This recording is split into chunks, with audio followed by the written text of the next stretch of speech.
somebody sent me a new interview with Master Ace, my man from Juice Crew. And I have to look at it and I'm like, what the fuck? This is Breaking Records Radio. Check them out. That's insane.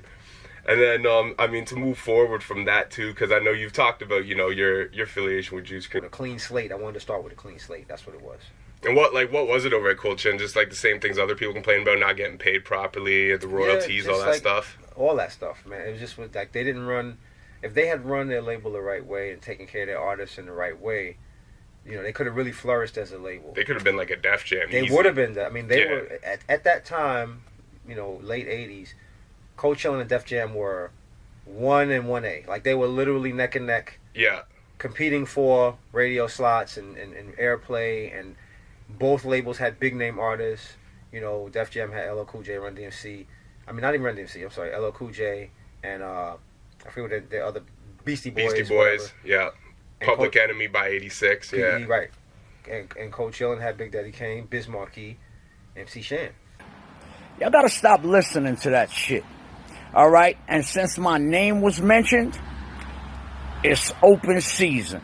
I wouldn't have said a motherfucking thing, but since I became part of the conversation, I think that I can fucking go ahead and answer some of the questions that went along with this interview. For one, even early in the beginning, you got to understand, Ace wasn't there.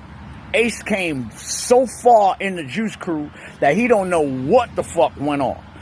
Kareem being whatever, he don't know what the fuck went on before his fucking existence. And the real truth is, why Magic didn't even want the nigga down. So, let's start fucking getting this shit straight. And I'm not dogging my man, but I'm seeing what you're saying, my nigga, and it ain't right. You talking about, we was fighting for radio slots. Now, think about that. Now, how fucking idiotic does that sound? When I made a record in the afternoon, and it was a Saturday, that shit was on the radio that night. Picture us ever fighting for radio slots.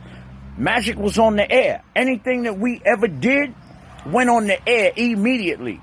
Now, if yours didn't go on the air immediately, that's because Magic didn't fucking like your shit.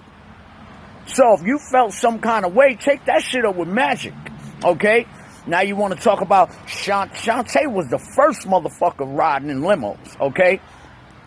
Kareem crashed the limo at 3 years old because Terry went in the bank.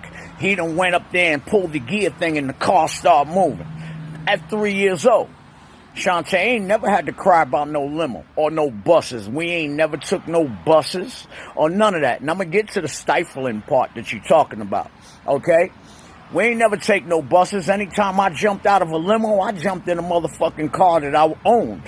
Shantae was too young to drive. So when she jumped out the limo, she ain't need no motherfucking bus, because there was a nigga sitting there with some old fly motherfucking up-to-date whatever that shit was. And the nigga met her with a motherfucking stack of bread like that. Alright? So there was never no buses. Don't believe that bullshit. You know what I'm saying?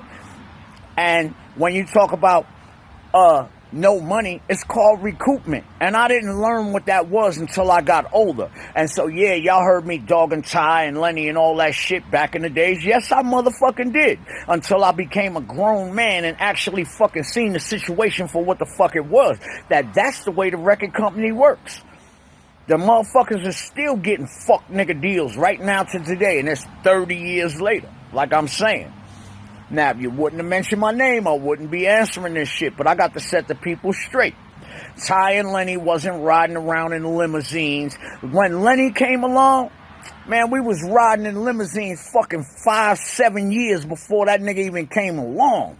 We had our own limo company. We was the first fucking conglomerates of artists that had our own limo company. And if I wanted a limo, I didn't need Ty. All I had to do was call Ramiro. I don't know why you couldn't do the same thing. Because maybe it was called Magic's Limos. Alright? But I could call Ramiro anytime. Shantae could call Ramiro anytime. We could call Terry, Ron, a whole host of other people. And didn't have to worry about calling Ty. Didn't matter. You know what I'm saying? And you talking about that stifling thing where we was getting checks. Motherfucker. We was getting checks because there was money to be got. I guarantee you go back and look, I got recouped. Not the whole way, but I'm getting paid for motherfucking my cold chillin'